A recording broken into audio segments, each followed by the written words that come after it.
Good day. Another day here in Colorado. Nice and hot. I like it when it's hot better than when it's cold. Well, I did it. I finally sold that old van. Dude gave me what I wanted for it.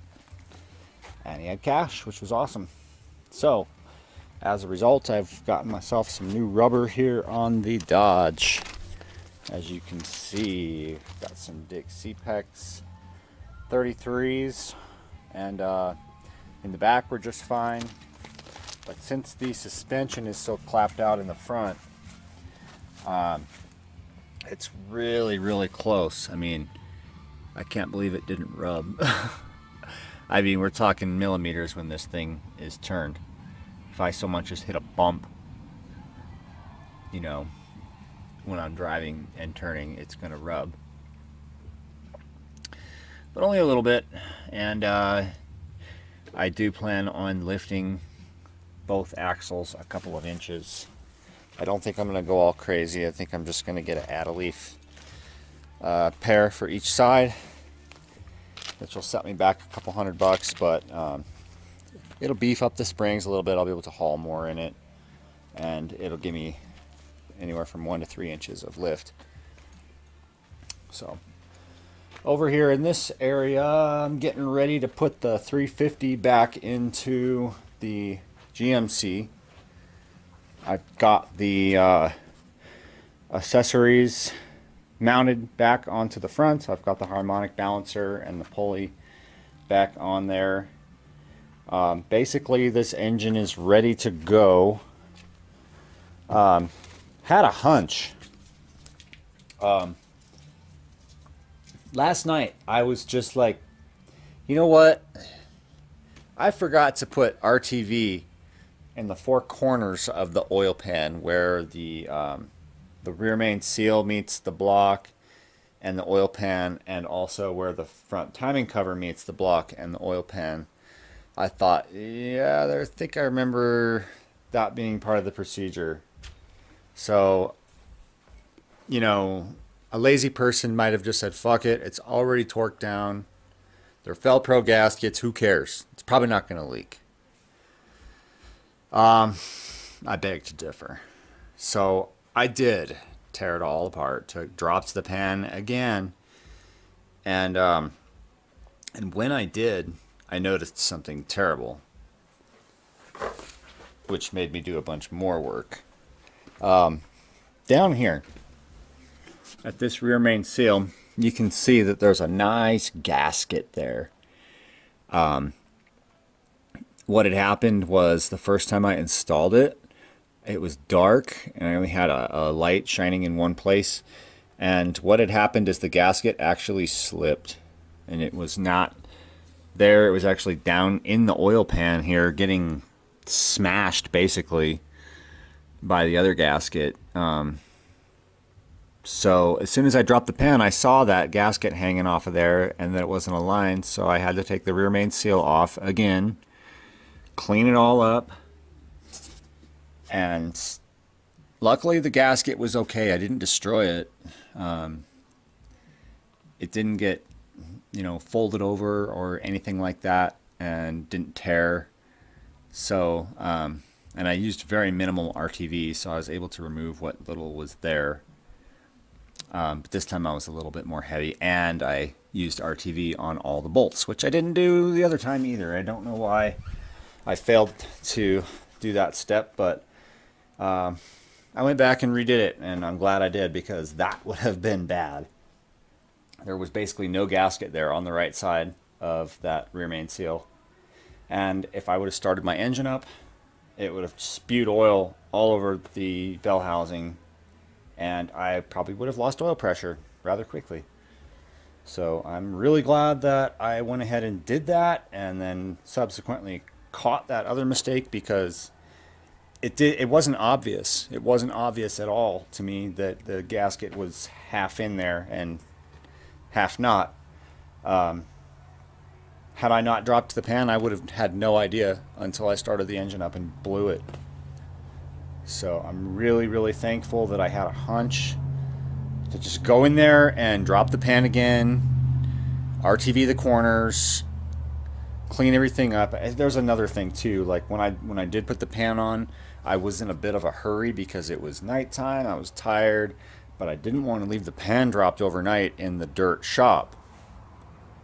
So I torqued it all down kind of quickly, and I ended up working really late that night. I probably should have called it a night much sooner. But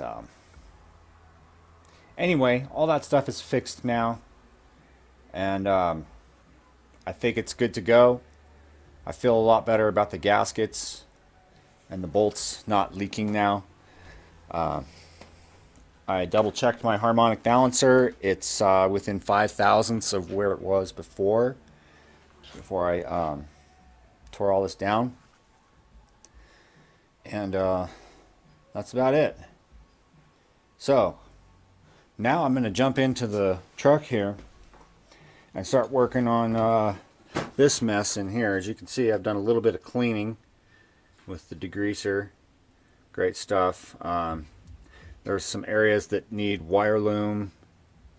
I can't think of any wiring issues that I've currently got going on, or any additional switches that I want to put in, except one. There is one that I'm probably going to do before I loom this up, and that is, I've got some LED light strips. Yep. And I want to put those basically on a lower part right here, essentially right below the these tow hooks is where I'd like to mount them. So I'm gonna probably do that, and they'll be wired to the fuel pump relay so that there'll be daytime running lights. Anytime the truck is running, those lights will be on. So I might add a switch or something so I can shut them off if I want to, but I don't think that's going to be necessary. The first thing I need to do on this is deal with the exhaust. The exhaust down there has had coolant in it since I pulled the engine out. Well, since long before that, actually. Since I started taking the engine apart while it was still in here before I decided to take it out. I spilled probably a good half-liter of engine coolant into the exhaust pipe, and it's just chilling there now. It might have evaporated out, but I've got concerns about letting all that shit blow through the catalytic converter and potentially clogging it up. So I'm not sure what I want to do. I wonder if I should just get another fucking exhaust. I wonder if I should just go to the junkyard and get another exhaust. Like, basically manifold back from the collector back. You know, if I'm lucky, maybe I can find like a nice Walker exhaust or something that somebody modified that breathes a little bit better. But the one I had is pretty cool. It was almost there. It just needs about 3 feet of 3-inch pipe, of intermediate pipe, to connect the muffler and the catalytic converter. But I'm worried about that catalytic converter having that engine coolant sitting there all this time. I mean, it's been in there since shit, March. I don't even remember when I started taking this thing apart, but it was quite a while ago. And I was just gonna do head gaskets, which honestly I probably could have gotten away with just doing the head gaskets, but once they were off, I was just like, yeah, fuck it. I might as well just, you know, because I'm like, well, if I'm going to do head gaskets, I should rebuild the whole thing. I should take the pistons out. I should clean the cam or check the cam and go through everything. You know, why do the head gaskets or something like rings if you're not going to just do the whole engine? So I'll show you kind of what I've got going on out here. Like, this is kind of the deal. I've got a tip over there in the back, which is just hung by a wire to mock it up, to just kind of get a measurement of what I'm going to need. And right here is a 2-chamber welded thrush muffler, 30 inches in, 30 inches out, and it slips right over the existing 3-inch exhaust pipe. And there's my catalytic converter right there. It worked fine, and that's really all it was before. It was just straight piped out of the catalytic converter, and the exhaust pipe ended right here under the cab. Now, a lot of people around here actually like to do that to their trucks. They just like to cut off the mufflers and run it straight piped. I'm not a huge fan of the straight piped sound. I think it sounds kind of like shit. I like to have a tuned muffler sound, you know. Even glass packs sound better than straight pipes, in my opinion.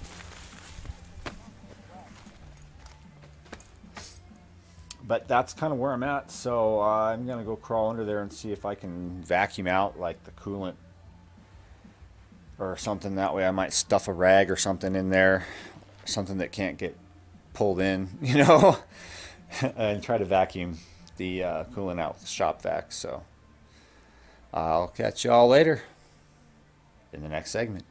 Peace. Okay, so another day has gone by. A little bit more work has gotten done, but it seems the more work I get done, the more I got to do. So let's get you caught up to speed. I didn't get a whole lot else done, but I did get these here motor mounts put in. They were kind of a bitch, especially this side, but they're there. And there's a couple other things I'm just gonna fix on here, and that's like the wiring and the lights I was talking about before. Get those guys installed, and then I'm gonna have to make a trip to the junkyard. I don't know if I've covered this before, but this transmission oil cooler is damaged right here. And so I'd like to go to the junkyard and see if I can find another one. Doesn't even matter what it comes from. It can come from pretty much anything as long as it moves oil through it. Now my transmission doesn't overheat, and it works well. I mean, that could probably do if I had to use it, but I think I can find one at the junkyard and get a good deal on it. So other than that, this engine is basically one step away from ready to go. Oh, never mind. 2 steps away. So I broke one spark plug when I was pulling this engine out of the truck before. And lo and behold, I changed it out. But it's not the same. All of these spark plugs are platinum. Oh, whoops. So I could either go buy another platinum spark plug, or I could buy 7 more copper spark plugs.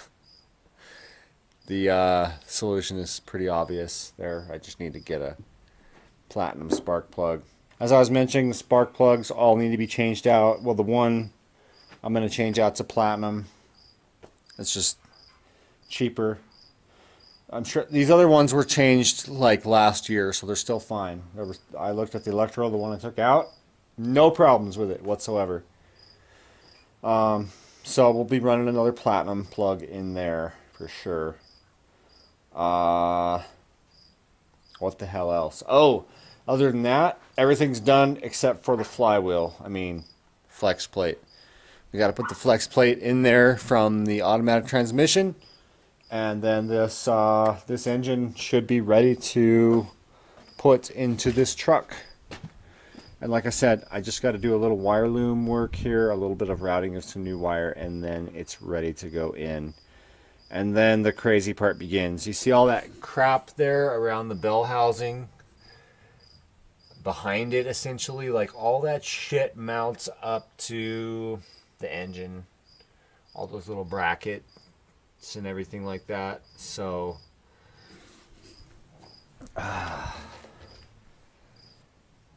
there's so much work. Like the engine was just one little step. Just one little step to get this part done.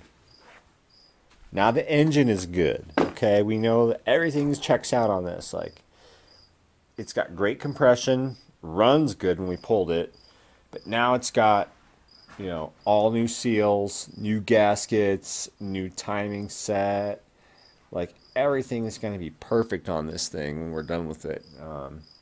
It's even getting a different distributor, a better one.